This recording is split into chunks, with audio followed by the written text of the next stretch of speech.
Assalamualaikum warahmatullahi wabarakatuh. Jumpa lagi bersama saya Fajar Rohman Hariri di channel Dosen Deso.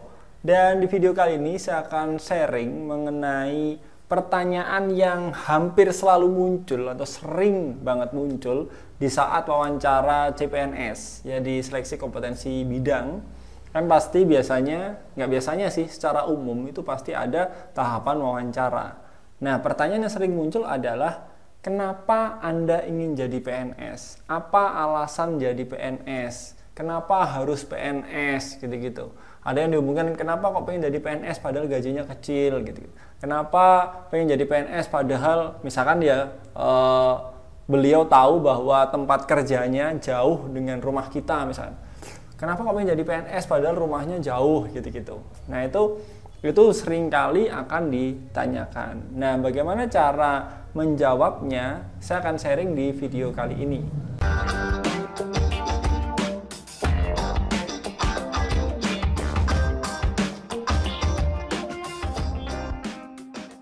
Oke, yuk kita mulai pembahasannya. Sebelumnya saya sampaikan selamat buat teman-teman yang sudah lolos di SKD-nya, SKD-nya lulus dan lolos ke tahapan seleksi kompetensi bidang.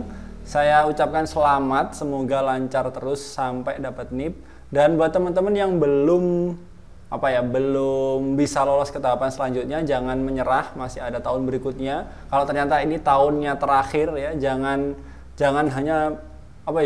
putus asa, aduh gimana, santai. Itu jalan rezekiku tidak hanya dari PNS kok. Insya Allah pasti akan menyiapkan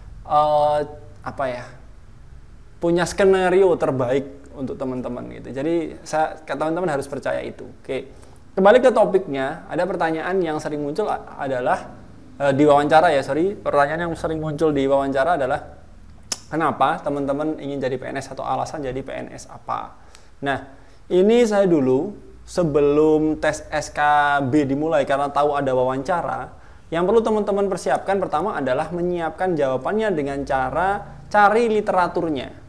Saya nggak akan ngebahas, karena tiap orang pasti nanti akan beda-beda ya. Cari literatur bagaimana cara menjawabnya. Saya dulu searching di website, saya cari, lalu saya pahami, lalu saya bikin formula sendiri. Saya catat di kertas bagaimana jawaban saya hubungkan dengan kondisi saya.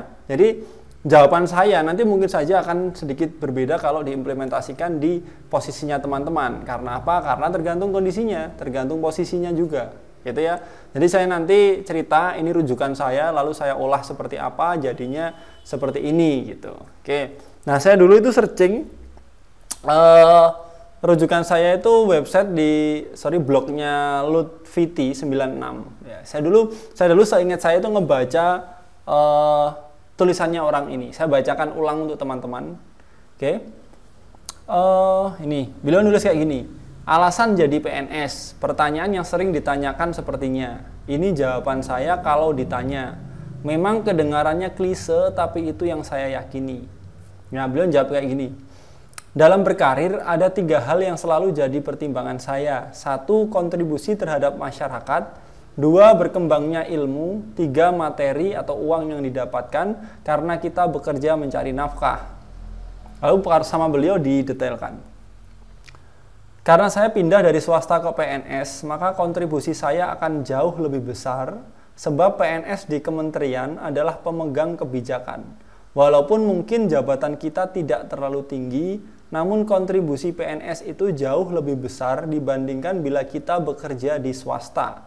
Di swasta, kontribusi terbesar mungkin terhadap untung atau rugi perusahaan, sementara PNS skopnya negara. Jadi multiplier efeknya insya Allah sangat besar, multiplier ya.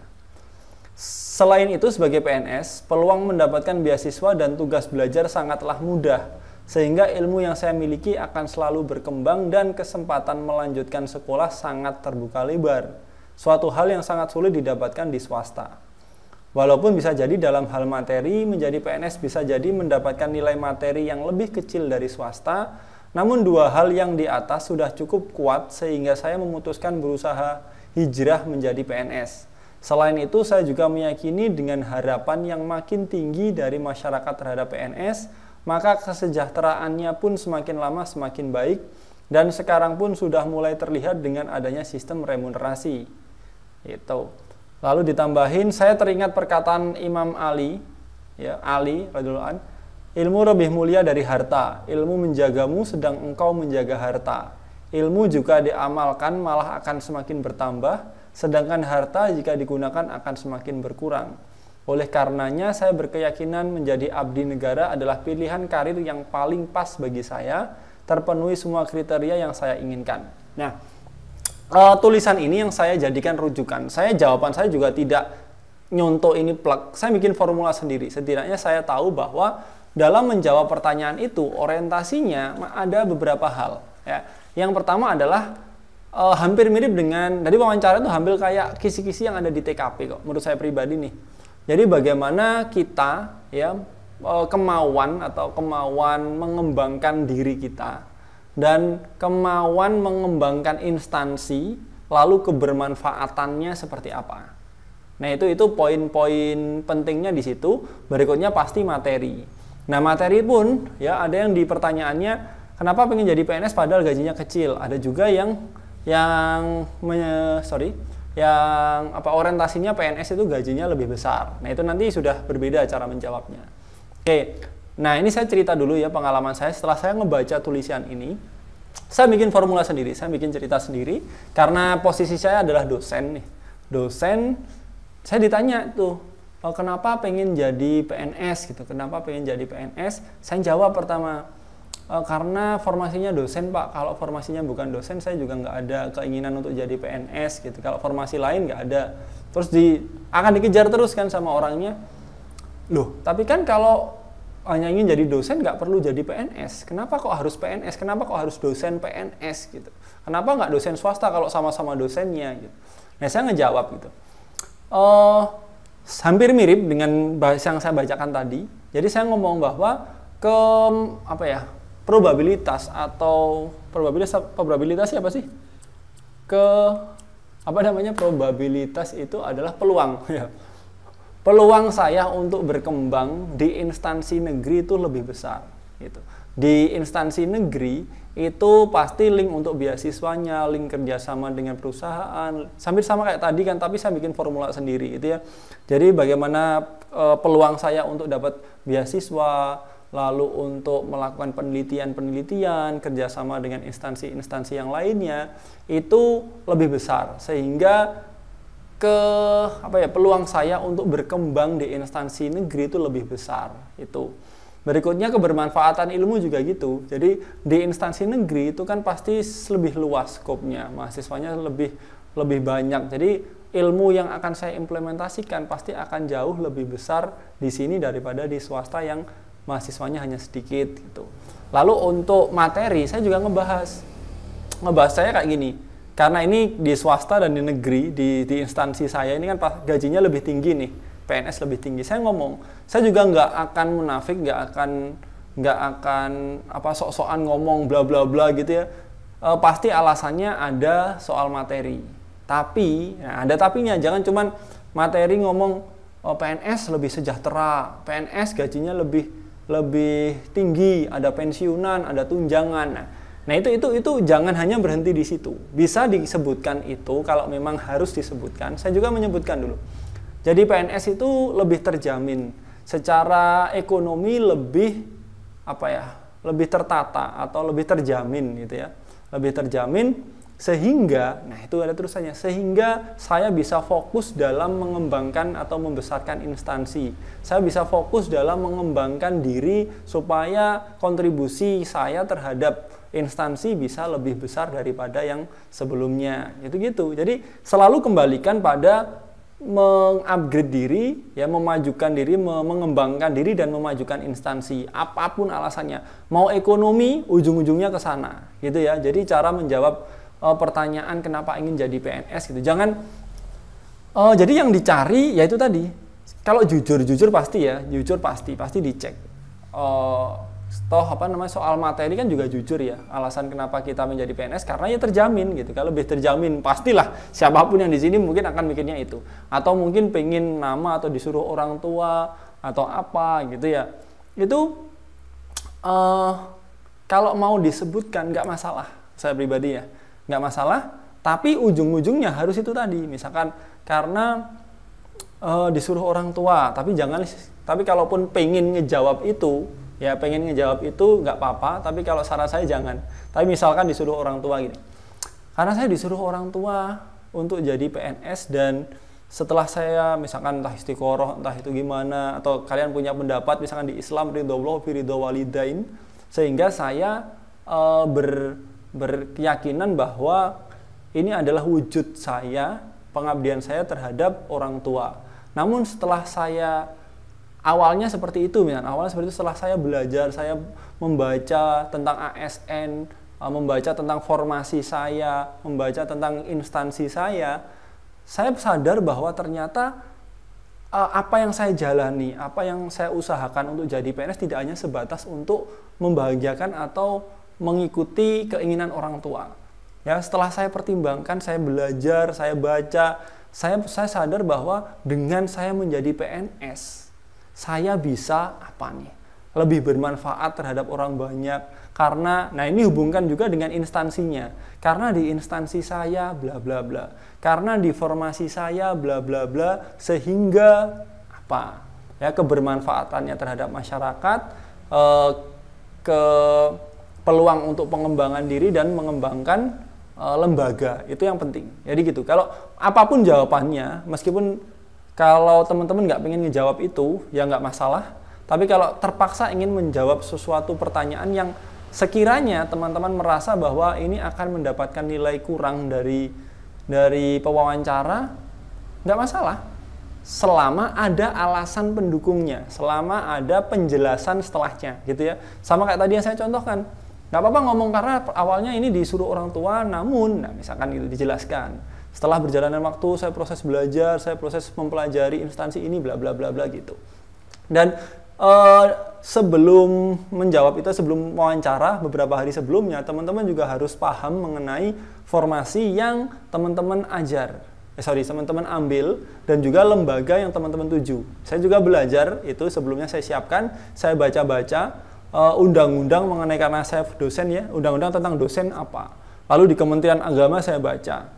Lalu di instansi saya, di kampus yang saya tuju saya baca. Kalau teman-teman di instansi, ya lembaga instansinya dibaca-baca gitu ya. Nah nanti jawaban soal itu juga bisa dihubungkan dengan instansi. Misalkan saya berpendapat bahwa khairunas anfa'uhum linnas, misalkan. Sebaik-baik manusia adalah manusia yang bermanfaat untuk orang lain. Dan sekali lagi, peluang saya untuk bermanfaat, ya, untuk memanfaatkan ilmu saya, memanfaatkan diri saya itu lebih besar di instansi negeri daripada instansi swasta. Karena di instansi swasta atau di pekerjaan saya sebelumnya, saya hanya gini. Kalau di sini kita bisa gini gitu ya. Itu bisa juga dijawab seperti itu. Atau yang kembali lagi yang materi. Kalau karena PNS lebih terjamin, saya lebih fokus dalam mengembangkan diri. Misalkan guru nih, mungkin Pak pewawancara tahu bahwa banyak sekali guru honorer yang digaji cuman hanya beberapa ratus ribu, sehingga beliau akan mencari sambilan lain. Kita nggak bisa mungkirin bahwa kebutuhan paling mendasar ya untuk manusia hidup adalah pasti materi, ya, butuh uang. Nah, ya hal-hal yang terjadi di lingkungan saya, sepengetahuan saya, kalau guru honorer atau tidak PNS itu gajinya minim, sehingga beliau akan mencari sampingan, sehingga tidak fokus dalam mengimplementasikan ilmunya, tidak fokus dalam mengembangkan anak didiknya. Nah, saya tidak ingin hal itu terjadi pada saya, karena memang mengajar itu adalah passion saya, keinginan saya untuk bermanfaat, untuk memanfaatkan ilmu saya itu ya tinggi sekali gitu. Sehingga saya tidak ingin fokus saya terbagi, sehingga saya ingin jadi PNS yang seperti orang lain tahu, secara materi mungkin sudah terjamin meskipun tidak banyak banget, setidaknya dengan itu saya lebih fokus dalam mengimplementasikan atau memanfaatkan ilmu saya. Dengan itu saya lebih bisa mengembangkan anak didik saya lebih fokus dalam memperhatikan anak didik saya. Nah gitu-gitu, gak masalah. Jadi alasan ekonomi, tapi ujung-ujungnya untuk itu juga. alasan keluarga, ujung-ujungnya untuk itu juga gitu ya. Jadi semuanya tetap tergantung pada kondisi teman-teman. Misalkan ditanya rumahnya kok jauh gitu ya, misal dibandingkan saja kalau di sana kondisinya gini dan di sini gini sehingga saya bla bla bla.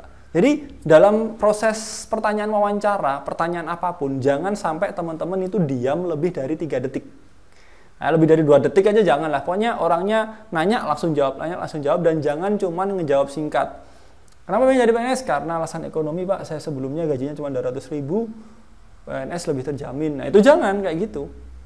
Ya jangan kayak gitu ya, tapi harus ada penjelasannya seperti yang saya sampaikan tadi.